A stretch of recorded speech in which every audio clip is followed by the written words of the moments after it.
வணக்கம். மணப்புரம் அஜித்குமார் கொலை வழக்கு நாடு முழுக்க பெரிய அதிர்வலைகளை ஏற்படுத்தியிருந்தது. காவல்துறை அஜித்குமாரை அடிச்சே படுகொலை பண்ணியிருந்த அந்த வீடியோ கால் ரிலீஸ் ஆகி பெரிய பரபரப்பை ஏற்படுத்தியிருந்தது. அரசு வந்து சிபிசிஐடிக்கு முதல்ல வழக்கை மாத்துறாங்க, அதன் பிறகு சிபிஐக்கு மாத்துறாங்க. இப்போ சிபிஐ தான் விசாரணை பண்ணிக்கிட்டு இருக்காங்க. நிவாரணம்லாம் கொடுத்து, அரசு பணிலாம் கொடுத்து அந்த விஷயத்த ஓரளவுக்கு அரசாங்கம் அமைதியாக்குனாங்க. மன்னிப்புலாம் கேட்டாரு திரு ஸ்டாலின் அவர்கள். அதெல்லாம் வந்து நடந்து முடிஞ்சிருந்தது. இப்போ என்ன அப்படின்னு பாத்தீங்கன்னா, அந்த வழக்குல ஒரு ட்விஸ்ட். என்ன ட்விஸ்ட் அப்படின்னு பாத்தீங்கன்னா, நிக்கிதா, அதாவது நிக்கிதா அப்படின்றவங்க தான் அந்த கோயிலுக்கு போறாங்க. ஒரு கோயில், அந்த கோயில்ல வந்து காவலாளியா இருக்கக்கூடியவர் தான் அஜித். அப்போ கோயிலுக்கு போகும்பொழுது பார்க் பண்ண அந்த அவங்க ஓட்டிட்டு வந்த நிக்கிதா ஓட்டிட்டு வந்த கார் கீயை கொடுக்குறாங்க. அப்படி கொடுக்கும்பொழுது அந்த காருக்குள்ள சில நகைகள் இருக்கு. அந்த நகையை வந்து அஜித்குமார் திருடிட்டாரு அப்படின்னு தான் வழக்கு. அப்படிதான் வந்து நிக்கிதா அவர்கள் அஜித் மீது புகார் கொடுக்குறாங்க. அந்த புகாரின் அடிப்படையில தான் காவல்துறை அடிச்சு படுகொலை பண்றாங்க அஜித்குமாரை. இப்போ அந்த நிக்கிதா என் ஆடு தொலைஞ்ச மாதிரி நான் கனவு கண்டேன் அப்படின்னு வடிவேல் காமெடி ஒன்று வரும், இல்லை வடிவேல் இருக்கக்கூடிய ஒரு காமெடி ஒன்று வரும், நான் ஆடு தொலைஞ்ச மாதிரி கனவு கண்டேன் அப்படின்னு. ஸோ அது போல வந்து இவங்க வந்து அந்த வழக்கை இப்போது வாபஸ் வாங்கியிருக்காங்க. என்ன சொல்றாங்க அப்படின்னு பார்த்தீங்கன்னா, சிபிஐ வந்து எந்த எவிடன்ஸையும் இந்த வழக்கில் எங்களால் சேகரிக்க முடியல, இந்த திருடு போன வழக்கில் எந்த எவிடன்ஸையும் எங்களால் சேகரிக்க முடியல. ஸோ நீங்கள் வழக்கை வாபஸ் வாங்குற மாதிரியா இருந்தால் வாங்கிக்கோங்க, அப்படி இல்லைன்னா தொடர்ந்து நடத்துகிற மாதிரியா இருந்தாலும் நடத்துங்க அப்படின்னு 2 ஆப்ஷனை சிபிஐ வந்து நிக்கிதா கிட்ட கொடுத்துருக்காங்க போல. நிக்கிதா எதை செலக்ட் பண்ணிருக்காங்க அப்படின்னு பார்த்தீங்கன்னா, நான் வந்து வழக்கை வாபஸ் வாங்கிக்கிறேன், என்னால் தொடர்ச்சியாக அதை நடத்த முடியாது, ஏன்னா வீட்டில் வந்து வயசான அம்மா இருக்காங்க, வேலையை விட்டுட்டு தொடர்ச்சியாக என்னால் வந்து நீதிமன்றத்துக்கும் அங்கேயும் இங்கேயும் சுத்த முடியாது, ஸோ அதனால இந்த வழக்கை நான் வாபஸ் வாங்கியிருக்கேன் அப்படின்னு நேற்று நீதிமன்றத்தில் எழுத்துப்பூர்வமாக எழுதி கொடுத்து வழக்கை வாபஸ் வாங்கியிருக்காங்க நிக்கிதா. இப்போ அவங்க என்ன சொல்றாங்க அப்படின்னு பார்த்தீங்கன்னா, தொடர்ந்து என்னால் இந்த வழக்கை நடத்த முடியாது, வீட்டில் வந்து வயதான அம்மா இருக்காங்க, வேலையை விட்டு என்னால் அங்கே இங்குன்னு அலைய முடியாது அப்படின்ற ஒரு விஷயத்த சொல்றாங்க. இந்த விஷயம் இப்பொழுதுதான் நிக்கிதா அவர்களுக்கு தெரியுது போல. வீட்டில் வயதான அம்மா இருக்காங்க, வழக்கு ஒன்று போடுறோம் அப்படின்னா தொடர்ச்சியா நடக்கணும், நீதிமன்றம் போகணும், காவல் நிலையம் போகணும், இப்படிலாம் இருக்குது, இந்த ப்ராசஸ் எல்லாம் இருக்கு அப்படின்ற விஷயம் வந்து நிக்கிதா அவர்களுக்கு, படிச்ச பேராசிரியையான நிக்கிதா அவர்களுக்கு இப்பொழுதுதான் தெரிஞ்சிருக்கு போல. சிபிஐ சொன்னதின் அடிப்படையில் அந்த வழக்கை இப்பொழுது வாபஸ் வாங்கியிருக்காங்க நிக்கிதா அவர்கள். அந்த பிரஸ் மீட்டை பாருங்க, எந்த விதமான குற்ற உணர்ச்சியும் இல்லாம நம்மளுடைய புகாரின் அடிப்படையில ஒருத்தர் இறந்து போயிருக்காரு. அந்த அந்த புகார் உண்மையா பொய்யா எதுவும் நமக்கு தெரியல, வழக்கே அவங்க வாபஸ் வாங்கிட்டாங்க. சிபிஐ வந்து ஒரு எவிடன்ஸும் இல்லைன்னு சொல்லிட்டாங்க, எவிடன்ஸ் எதுவும் கலெக்ட் பண்ண முடியலன்னு சிபிஐ சொல்றாங்க, இவங்க ஓகே அப்படின்னு வாபஸும் வாங்கிடுறாங்க. இப்படி ஒரு வழக்கு. இந்த வழக்குல ஒருத்தர் படுகொலையா ஆயிருக்காரு. காவல்துறையினுடைய அராஜக போக்கின் காரணமாக, மிருகத்தனத்தின் காரணமாக, முட்டாள்தனத்தின் காரணமாக அஜித்குமார் அப்படின்ற ஒரு 27 வயசு இளைஞர் வந்து படுகொலையா இருக்காரு. இந்த வழக்குல ரொம்ப கூலா அவங்க பிரஸ் மீட்டை வைக்கிறாங்க. ரொம்ப பிரஸ்ஸை டீல் பண்ணும்போது ரொம்ப கூலா, எந்த குற்ற உணர்ச்சியும் கிடையாது, எனக்கும் இதுக்கு என்னங்க சம்பந்தம் அப்படின்ற டோன்ல நிக்கிதா அவர்கள் பிரஸ்ஸை வந்து மீட் பண்றாங்க. உள்ளபடியே பார்க்கும்போது அதிர்ச்சியா இருக்கு. பெரிய குற்ற உணர்ச்சி இல்லையா, நம்ம கொடுத்தோம், புகார் கொடுத்தோம், ஒருத்தர் இறந்து போயிட்டார் அப்படின்ற ஒரு குற்ற உணர்ச்சி கூட இல்லாம ரொம்ப சிரிச்சுக்கிட்டு ராமாயண மேற்கோள், மகாபாரத மேற்கோள் எல்லாத்தையும் வந்து கோட் பண்ணிக்கிட்டு ரொம்ப கேஷுவலா அந்த பிரஸ் மீட்டை வந்து கொடுக்குறாங்க. ரொம்ப சிரிச்சுக்கிட்டு அழகா வந்து பிரஸ் மீட்டை கொடுத்துட்டு கலைஞ்சு போறாங்க. இப்ப பாருங்க, புகார் கொடுத்தது நிக்கிதா, இறந்து போனது அஜித்குமார்.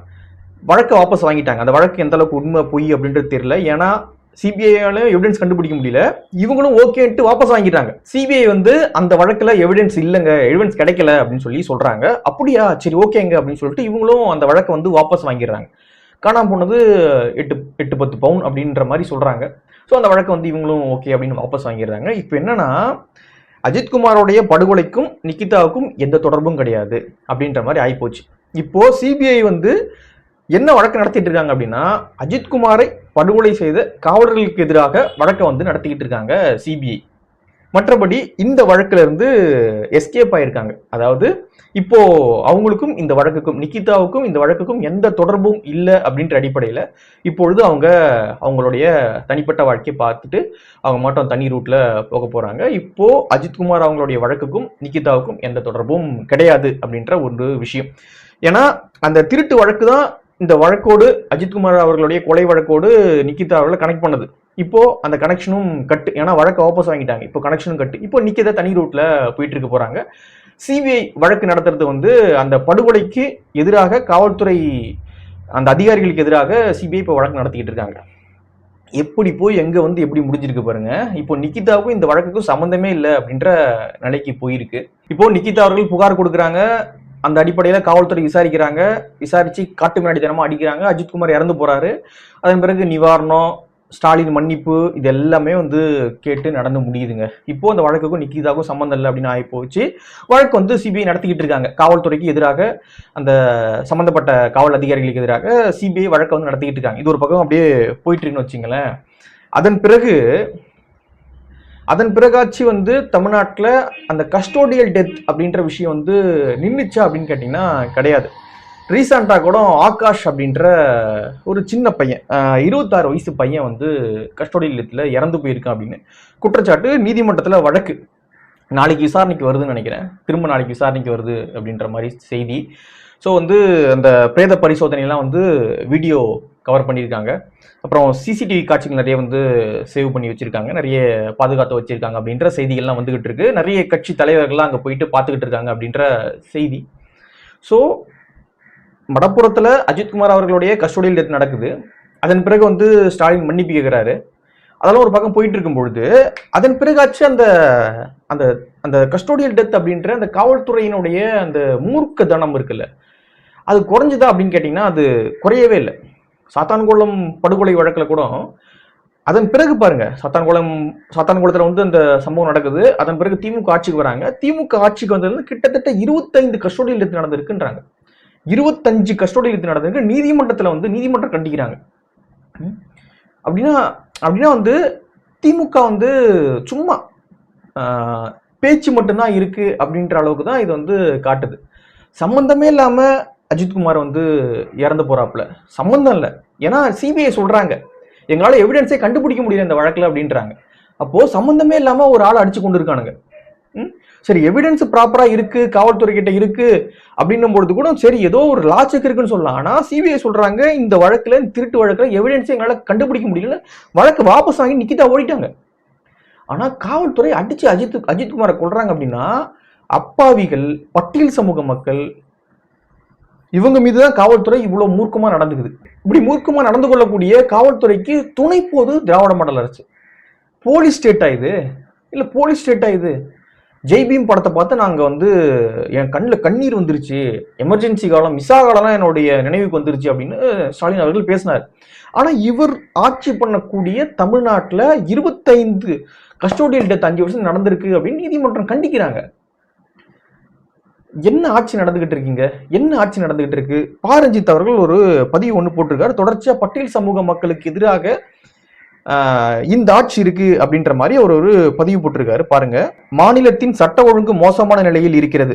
அதிலும் பட்டியல் சமூக மக்கள் சம்பந்தப்பட்ட விவகாரங்களில் அவை இன்னும் அலட்சியமாக கையாளப்படுகின்றன. காவல்துறைக்கும் ஆட்சியாளர்களுக்கும் பட்டியல் சமூக மக்கள் மீது எந்தவித அக்கறையும் இல்லை என்பதாகவே இதை புரிந்து கொள்ள வேண்டியிருக்கிறது அப்படின்னு பாரஞ்சித் அவர்கள் அறிக்கை விட்டிருக்காரு. பட்டியல் சமூக மக்களுக்கு எதிராக இந்த ஆட்சியாளர்களும் இந்த அரசாங்கமும் நடந்துக்குது அப்படின்னு பாரஞ்சித் அவர்கள் சொல்றாரு. அது மட்டும் இல்லாம பட்டியல் சமூக தலைவர்கள் மீதும் வந்து குற்றச்சாட்டுகளை முன் வச்சிருக்காரு. திரும்ப அவர்கள் இந்த ஆகாஷ் இறந்து போனார்ல, அவரு பட்டியல் சமூகம், கஸ்டோடியல் டெத் நடந்திருக்கு, அது ஒரு பிரச்சனை.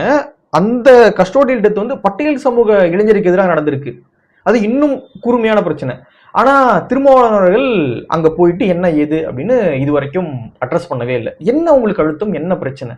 எந்த மக்களின் பிரச்சனைகளை பேச பிரதிநிதித்துவப்பட்டார்களோ அந்த பிரச்சனைகளை பேசாத பட்டியல் சமூக பிரதிநிதிகள் கேள்விக்குள்ளாக்கப்பட வேண்டும் அப்படின்றத சொல்லியிருக்காரு. ஸோ பட்டியல் சமூக தலைவர்களும் திமுகவுக்கு கூட இருந்துக்கிட்டு அவங்களுக்கு பாதிப்பு ஏற்படாத வகையில், சீட்டு ஏதாவது குறைஞ்சிடக்கூடாது அப்படின்ற வகையில் வந்து போயிட்டு இருக்காங்க.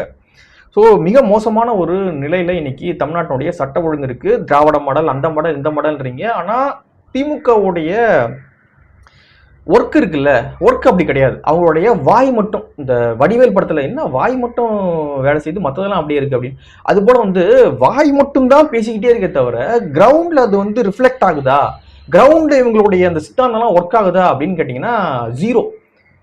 கோயிலுக்குள்ள பட்டியல் சமூக மக்கள் போகக்கூடாது அப்படின்னு ஒரு தரப்பு சொல்லும். இவங்க என்ன பண்ணுவாங்க, அவங்க போகக்கூடாது, கோயில் இழுத்து பூட்டுங்க அப்படின்னு கோயில் இழுத்து பூட்டுவாங்க விழுப்புரத்துல.